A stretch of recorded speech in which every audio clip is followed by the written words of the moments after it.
Hi guys, Jimmy from Boxing Life, and just wanted to give you my thoughts on the weekend action of boxing, so let's waste no time and get right into it. So let's look at Fury versus Chisora first. I ended up going to a bar to watch this. From about round 3 I saw it from, and yeah, it was a pretty lackluster main event, not gonna lie. We all knew the outcome of this fight. It was all just for a big payday for both of them, and look, I always like to see the fighters getting paid well. I have no issues with that. At the end of the day, they're the ones that are getting their heads clobbered in, and we don't have to suffer the consequences of being in the ring as fans. However, particularly fight fans, we know this fight shouldn't have happened. We all knew we were kind of getting cheated out of our money for these guys to get paid the amount they did. And I've already done a video on this a few months ago. You can check that out and get my thoughts from back then. But yeah, it's just, it ended up being a one-sided fight, or people were calling it a one-sided exhibition or a glorified spar. And it really did feel like that the whole way through. And Chisora, got a real beating in the end. And I'm glad the ref stopped it when he did. And I think everyone else was glad when the fight stopped, because it was just a boring event. In terms of the fight itself, Chisora caused a couple of problems for Fury on the inside, but it was a very straightforward night for Fury. He was really able to set up shots using his length with his jab, and he also switched southpaw on occasions like he did against Chisora all those years ago. It was just a bit meh. And yeah, I'm glad I didn't pay to go watch that. I guess maybe the most exciting thing that happened was after the fight, and as expected, Fury called out Usyk, who was there. He appeared to be sleeping at one point, or pretending to be sleeping, and the two stared each other down, and Fury was obviously shouting some usual shit at him. And then Joe Joyce randomly came up to trying to get in the act. But that was all just for the cameras. In terms of what actually happens next, obviously there's reports that Tyson Fury has injured his hand now and will be out for several months, however long that may be. And it does actually give me a real worry in terms of if the WBA, IBF or WBO organisations could force a mandatory defence for him, as they know Tyson Fury is going to be injured, which once again will delay this undisputed fight we all want. I'm not really going to follow that anymore until the fight gets announced. It's so frustrating as fans. We want to see the undisputed heavyweight champion, the first since Lennox Lewis. You'd think it would be an easy fight to be made, but let's hope 2023 is the year for these big fights. And yeah, all we can do is see what happens, but I'm not enthusiastically waiting for that fight to be announced anytime soon. The fight on the undercard was Dubois Lerena, which ended up being quite controversial in the end. I've only seen the highlights, just to be clear. I've not seen the full event. And Dubois obviously went down 3 times in the first round, got hit with a good shot to the temple from Lerena, and looked to have really scrambled him there, and he lost his balance and hurt his knee in the process. And he did well to survive that first round. Now, I've only seen the highlights from this fight, as I just mentioned, and obviously I've seen a lot of people saying that the fight was fixed and that first round finished 10 to 12 seconds early, I believe. Comment below and let me know if I've got that wrong, but that's from reports I've seen and other creators have posted about. And it could have just been the broadcaster got the timing wrong on the screen potentially. I don't know. I'll definitely need to double check that. I'm not sure. So let me know in the comments below. But back to the fight itself.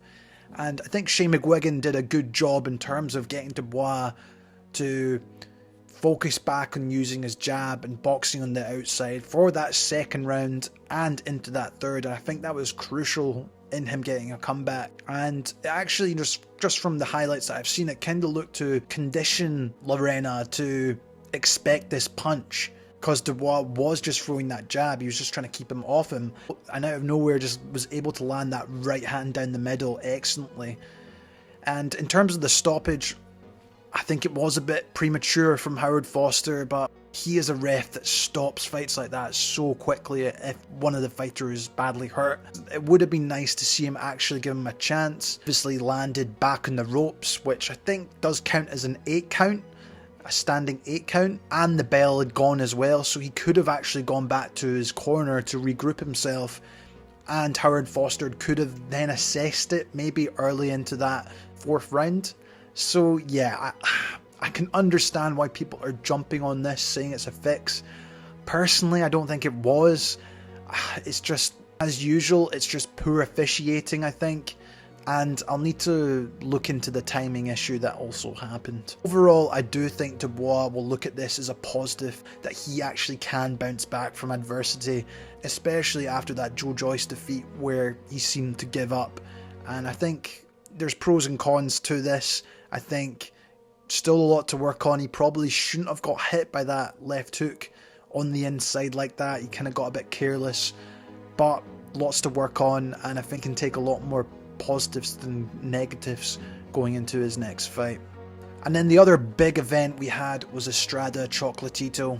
But I just want to say a quick thank you to Darren Roberge, who was actually at the fight, very kindly sent over some footage from the fight. Make sure to give him a follow on his Instagram. I'll leave that in the description below for you guys to check out. But back to the fight. Obviously this was the trilogy fight between the two, and in my opinion it was a fight of two halves. In terms of my scorecard, I gave it 114-114, but my initial thought was that Chocolatito had actually done enough to win the fight and maybe nick some of those close rounds. However, saying that, I completely understand why Estrada got the decision and why he potentially deserved it.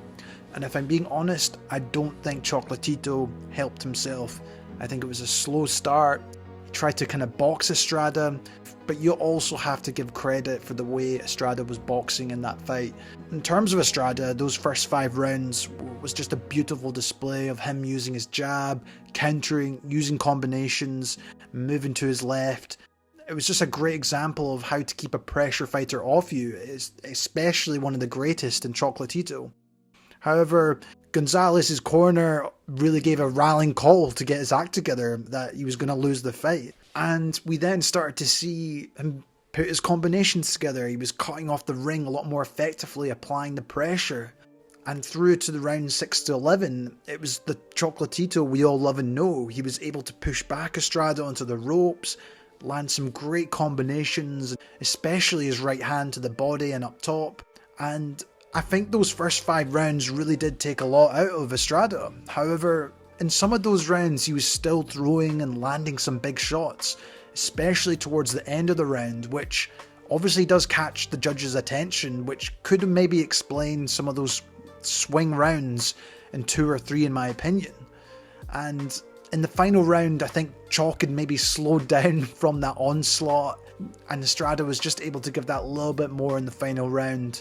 But, you know, Chocolatito did some good work in that round too. It was a close fight, and there's no disregarding that fact. You know, Chocolatito shouldn't have maybe stood back so much in those opening rounds, and I think at the end of the day, that's what really let him down. He had to go for it. He had to prove to the judges that he was the man, and maybe a faster start would have been more effective. But you also at the same time need to give some respect to Estrada, the way he was able to keep Chocolatito at the end of his punches in those first kind of 5 rounds. And clearly Chocolatito was struggling at first. Maybe the power behind Estrada's punches were effective. You just don't know. You know, he obviously is a slightly more cautious fighter since that bad knockout to Rungvisai. He knows that he can get knocked out badly, and that's why I kind of understand why he maybe just takes his time in those first 2 or 3 rounds. But unfortunately, you know, this was the kind of fight where you couldn't afford to do something like that. And in terms of the CompuBox stats, which I know don't tell the full story all the time, but you know, at the end of the day, Estrada did outland Chocolatito. Through the first 6 rounds, Estrada landed 86 power punches, while Gonzalez only landed 66. You know, it was quite clear Estrada was dominating those rounds in my opinion. Over the last kind of 6 rounds, and this is where we saw Chocolatito start to make his comeback, and he landed 121 power punches, with Estrada only landing 106. And obviously this late surge from Gonzalez did narrow the punch total, but let's be honest guys, it was just too late. He had to start faster in those earlier rounds, and he didn't. You can definitely make a case for both guys in this fight, and I can see maybe Chocolatito could have stolen a round or two in those first 5. You know, there were some rounds where they both landed even. For me, I can see why you can maybe swing a round or two to Chocolatito, but I could quite as easily say the same for Estrada. And, you know, if I'm being honest, I was more impressed with Estrada's performance in this fight. I think he was just the better all-round fighter.